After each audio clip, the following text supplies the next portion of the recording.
예, 반갑습니다. 진평명리. 예, 오늘 주제는 인해합 앞에서 1, 2 요렇게 해서 설명을 드렸고, 오늘은 3.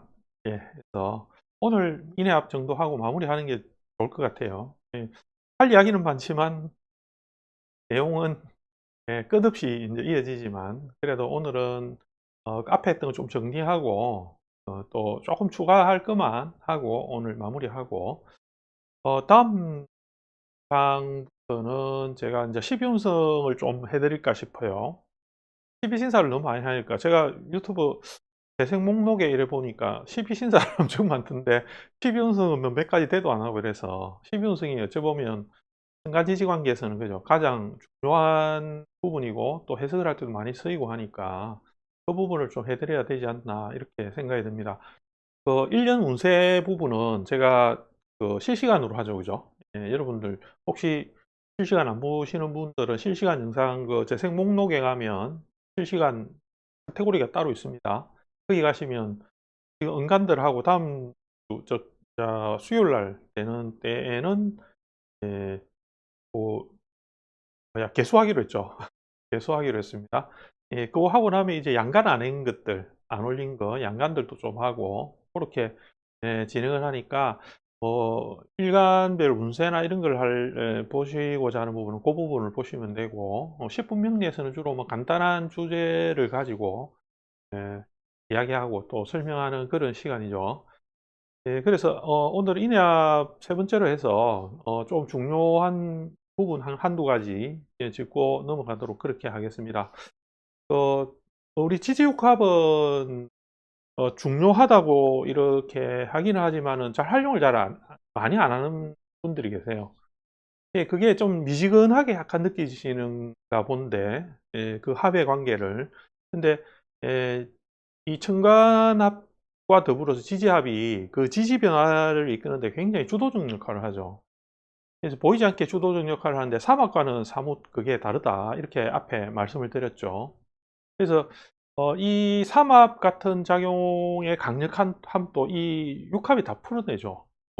삼합이 구조적으로 있으면 그것들 다 풀어내 버리고, 그 합의 구조를 풀어내 버려 해서 그 합으로서 엮여 있던 다른 간지들이 예, 합에 의해서 못하던 작용들을 하게 만들고, 다시 그 합으로서 된 글자들은 다시 합 때문에 작용을 갖다가 잠시 잃어버리는 단계를 설명을 드렸거든요. 예, 그 앞에 영상에서는 주로 그런 이야기들이죠. 그래서 좀 중요한 부분은 합을 하는 과정에서 합의 그 원리, 육합의 원리도 제가 설명을 드렸습니다. 육합이 지금 몇 개 올려져 있는데, 어, 육합 중에서 우리가 이렇게 인해합이다 이렇게 하면 여기에 인이 있고 여기가 이제 해수가 여기 있으면 위치적인 관계에서 이렇게 합을 하죠. 그죠? 이렇게 합을 하면 이 관계와 이 관계에서는 상호간에 서로 합을 통해 가지고 이 인목이 하려는 동작에 그 어떤 적절한 컨트롤을 받게 돼요, 이 해수에 의해서. 그죠? 해수는 아래로 가 가지고 내려가려는 특성인데 인목이 이 나가려고 하는 특성을 해수에 의해서 적절하게 제재를 받죠. 그다음에 해수도 아래로 내려가려는데 인목이 올라가려는 이 습성을 부여받음으로 기운이 전체적으로 아래로 떨어지는 기운을 조절하는 작용을 함으로써 상호간에서는 적절한 균형을 잡아가는 것으로 그렇게 제가 설명을 드렸고, 다른 육합도 동일하다고 했습니다. 네. 다 동일하게 상호관계에서 자기가 각각 필요한 그 작용력에서 상대적으로 에너지를 받게 됩니다. 그거는 왜 그렇게 되었냐고 제가 설명을 드릴 때, 이 지지라는 것은 굉장히 지지가 잡해요. 그러니까 굉장히 복잡하죠. 그죠? 복잡한데 그 안에서 음양의 회전을 원활하게 이렇게 하려면 토가 사방으로 다 들어가고, 그다음에 지지의 글자들이 각 개별적으로 이 음양을 돌리는 순수한 작용을 원활하게 해야 되는데, 그게 각각의 그 글자들이 굉장히 다른 욕심들이 있기 때문에 쉽지 않습니다. 그래서 이 육합을 통해서 그 완만성을 주고 또 지나친 것을 막아 들어가죠. 그죠? 그렇게 하면서 지지 안에서는 각각의 음양을 돌리고 오행적 관계를 발생시킴으로써 음양과 오행이 서로 상호순환하게 되는 과정을 가진다 하고 제가 이제 육합의 원리에 대해서 설명을 드렸죠. 그렇다면 우리가 이제 이 관계에서 어떻게 그 실제로 사주 안에서 적용이 되느냐 뭐 이런 부분들이 아직 남아 있는 문제거든요. 이 인해합이나 이런 것들 통해선. 예. 그러면 그 작용력에 대한 거를 오늘 주제가 이제 뭐냐면 천간, 그러니까 인해합을 통해서 천간의 움직임이나 이런 것들에 대한 것을 잠시 한번 생각을 해 보자. 예, 고거의 고 부분이 오늘 주제가 됩니다. 예를 들면 이렇게 생각을 한번 해 봅시다. 이 해수가 있습니다. 원국에 해수가 있고 인목이 있습니다. 그러면 인목이 옵니다. 이민년에 인목이 이렇게 옵니다. 그러면 해수가 인해합을 이렇게 하죠. 그죠?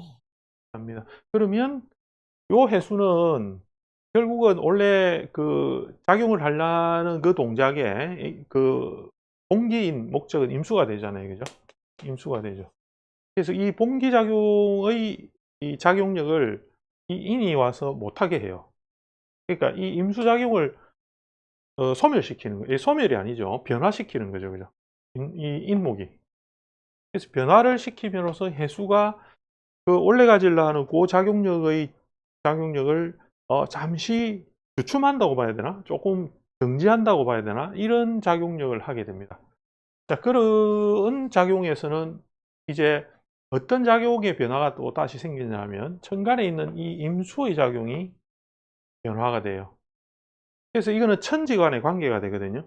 이 천지간의 관계에서 해수가 움직였을 때 임수가 그 작용력의 그 순수함을 그대로 받아올 수 있나 없나를 보는 거죠. 그죠? 해수가 인에 의해서 변질이 되었다면 틀림없이 자신의 사주에서 임수가 바뀌고 변화하는 것을 보는 거예요.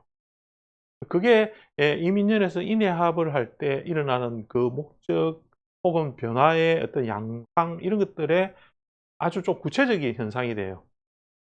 사주원국에서 예를 들어서 요렇게 신금이 하나 있다고 가정합시다. 그럼 아마도 이 충이라는 게 있을 겁니다. 그러면 임수라는 것은 여기에서도 두 군데에서 자기 그 기세를 드러내, 한쪽은 이 록의 자리에서 임수가 기세를 드러내고 한쪽은 장생이라는 자리에서 기세를 드러내죠. 그렇게 드러내고 있다면 원국에서는 임수의 세력이 있는 것이라고 우리가 합니다. 뿌리가 있다 이렇게 이야기를 많이 하죠. 그죠?根이 있다, 뿌리가 있다 이렇게 하는데 만약에 인목이 들어온다면 이 두 개의 자리를 변화시킬 거예요. 하나는 해수를 합을 해서 변화를 시키는 것이고 또 하나는 임금을 충을 해서 변화를 시키는 거예요. 그렇다면 천간의 임수는 이 두 가지의 변화 속에서 수가 온전하게 그 원래 그 가지는 수의 작용을 그대로 할 수가 없다는 것을 뜻하겠죠. 그죠? 네. 그로서 육친을 살피고 그리고 자리를 살펴서 요걸 통변을 해 줘야 됩니다. 그러면 이렇게 합니다. 이민으로 온 거면 얘는 뭐야? 이렇게. 얘는 뭐지?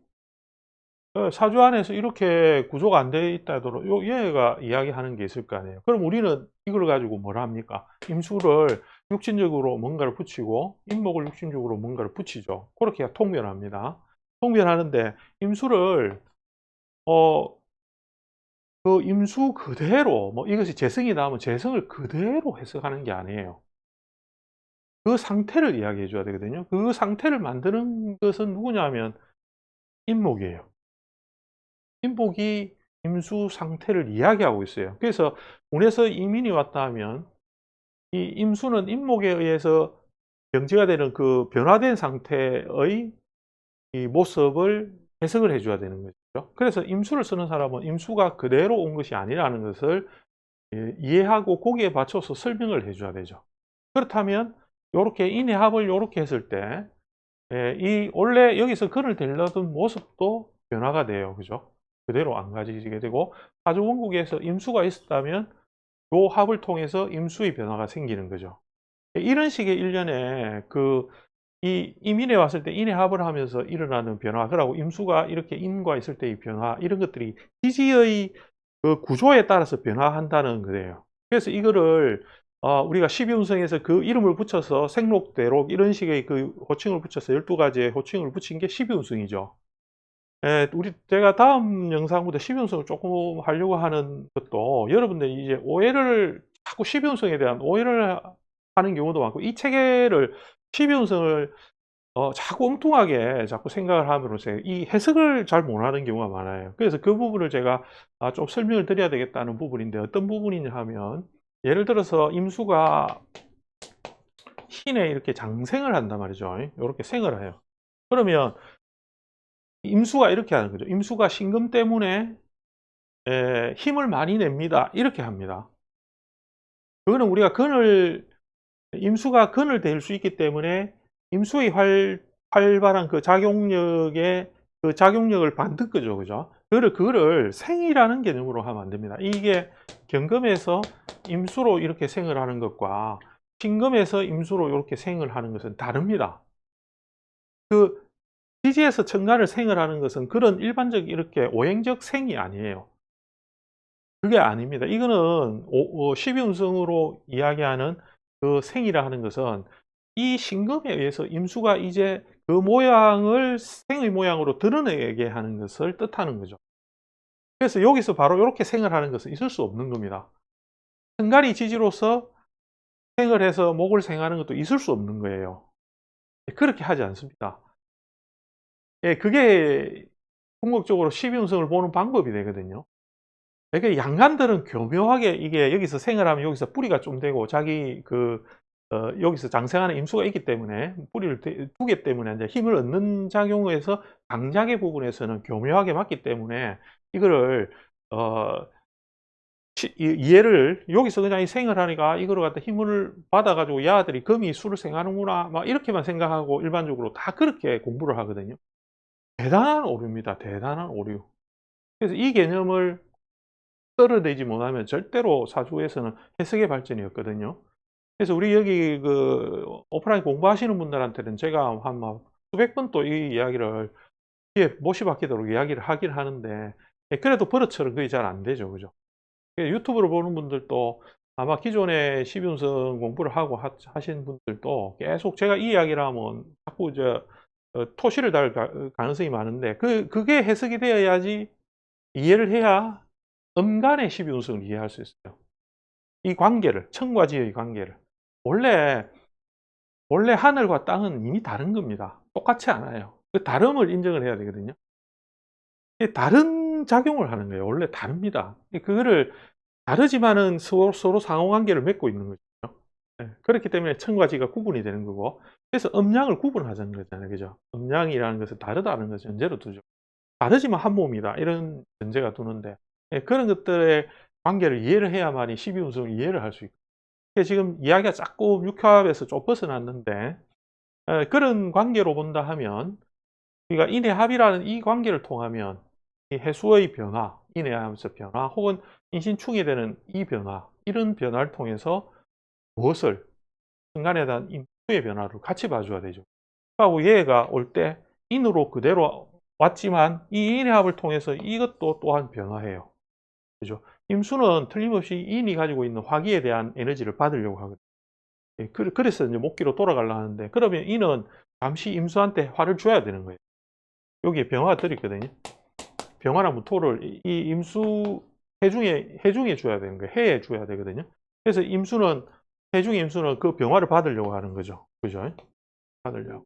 이 인복은 해가 가지고 있는 이 수기를 갖다가 당겨오겠죠. 그죠? 예. 그렇게 서로 상호 교환하는 거예요. 교환해서 서로 절충하면서 그 균형을 잡아가는 거죠. 그렇게 하면 서로 간의 관계에서는 틀림없이 요 합에 의해서 얘는 뭐가 바뀌었을 겁니까? 갑병. 여기서 장생하는 것들이 바뀌죠. 그죠? 혹은 무토도 근을 대고 있다면 무도 바뀔 거예요. 여기에서 근을 대고 있는 것들은 또 바뀌는 거죠. 그런 동작을 할 수 있는 것이 이 인해합에서 세 번째 제가 오늘 말씀드리는 큰 주제가 됩니다. 제가 이 부분은 제가 여기 상세 보기 하는 거에다가 제 블로그에다가 요를 자료를 조금 첨부를 해 놨습니다.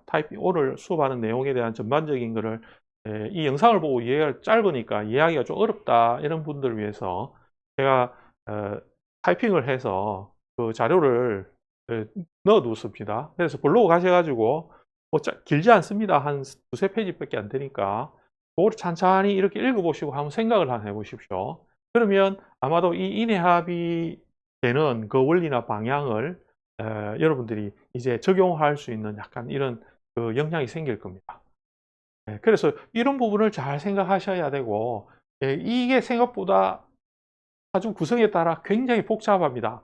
인이 오면 인사신도 있는 사람도 있고, 그죠? 뭐 굉장히 다양하죠. 그래서 합이 없는 사람도 있습니다. 인의 합이. 신충이 없는 사람도 있고. 그렇게 다양한 지지의 경우가 있기 때문에 사주가 다 다르고 또 위치마다 다 다르니까 인생이 다 다르죠. 그죠? 그래서 이 다른 인생을 다 살아가는 이유가 바로 이런 간지 변화가 다 각각이 다르고 대운도 다르고 하기 때문에 일어난 현상이겠죠.